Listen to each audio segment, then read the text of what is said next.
प्राधान्य देणारे या कर्मचाऱ्यांचे योगदान शब्दात मांडणे अशक्य आहे अध्यक्ष महोदय।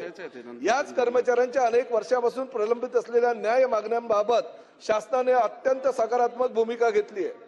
मुख्यमंत्री माननीय देवेंद्रजी फडणवीस, उपमुख्यमंत्री माननीय एकनाथजी शिंदे आणि उपमुख्यमंत्री आदरणीय सुनेत्राताई पवार यांच्या नेतृत्वाखालील महायुती सरकारने एसटी कर्मचाऱ्यांच्या भावना समजून घेत हा ऐतिहासिक निर्णय घेतलेला अध्यक्ष महोदय। मला या सभागृहाला सांगताना आनंद होत आहे, राज्य सरकारी कर्मचाऱ्यांप्रमाणे एसटी कर्मचाऱ्यांना महागाई भत्ता 53% 58% करण्यात आलेला अध्यक्ष महोदय।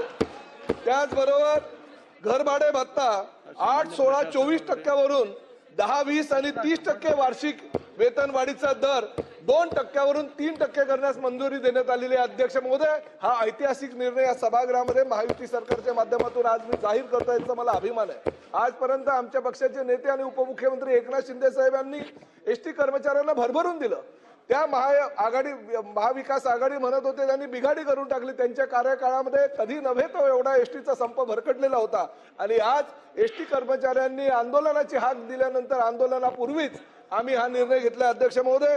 या निर्णयामुळे एसटी महामंडळावर सुमारे 45 कोटी रुपयांचा अतिरिक्त आर्थिक भार पडणार असला तरी कर्मचाऱ्यांच्या न्याय हक्कापुढे हा खर्च गौण आहे, कारण कर्मचाऱ्यांचे मनोबल उंचावल्याशिवाय एसटी अधिक सक्षम होऊ शकत नाही, ही वस्तुस्थिती आहे। याचबरोबर कर्मचाऱ्यांच्या महागाई भत्ता, घर भाडे भत्ता आणि वार्षिक वेतन वाढीच्या थकबाकीसह वैधानिक देणी मिळून सुमारे 5,649 कोटी रुपये अदा करण्यासाठी भविष्यामध्ये शासन कटिबद्ध आहे। अनेक वर्षांची ही प्रलंबित मागणी पूर्ण करण्यासाठी आम्ही कटिबद्ध आहोत। मी एसटी कर्मचाऱ्यांच्या सर्व संघटनांचे मनापासून आभार मानतो। त्यांनी संघर्ष केला, संयमही राखला, सकारात्मक चर्चेच्या माध्यमातून मार्ग काढण्यावर त्यांनी विश्वास ठेवला आणि विशेषतः कृती समितीचे नेतृत्व करणारे आमदार गोपीचंद पडळकर साहेब, त्याचबरोबर आमदार सदाभाऊ खोत यांनी वेळोवेळी आणि त्याचबरोबर कृती समितीचे सर्व सदस्य यांनी वेळोवेळी कर्मचाऱ्यांच्या भावना या सभागृहात प्रभावीपणे मांडल्या। त्यांच्या प्रयत्नांचेही मी कौतुक करतो। या निर्णयानंतर कर्मचाऱ्यांनी 29 जून रोजीचे धरणे आंदोलन मागे घेण्याचा निर्णय घेतलाय। मी शासन आणि कर्मचाऱ्यांबद्दल परस्पर विश्वासाची मोठी पावती आहे। अध्यक्ष महोदय, आजचा हा निर्णय केवळ वेतन वाढीचा नाही तर विश्वास वाढवण्याचा आहे।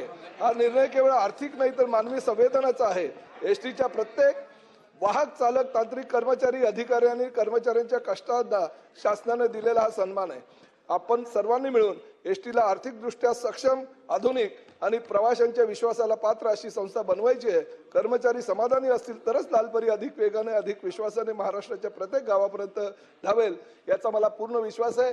सर्व सन्माननीय सदस्यांच्या ज्या एसटीच्या भावना आहेत त्यांनी त्या भावना सभागृहामध्ये व्यक्त केल्याबद्दल त्यांचे मी मनापासून आभार व्यक्त करतो।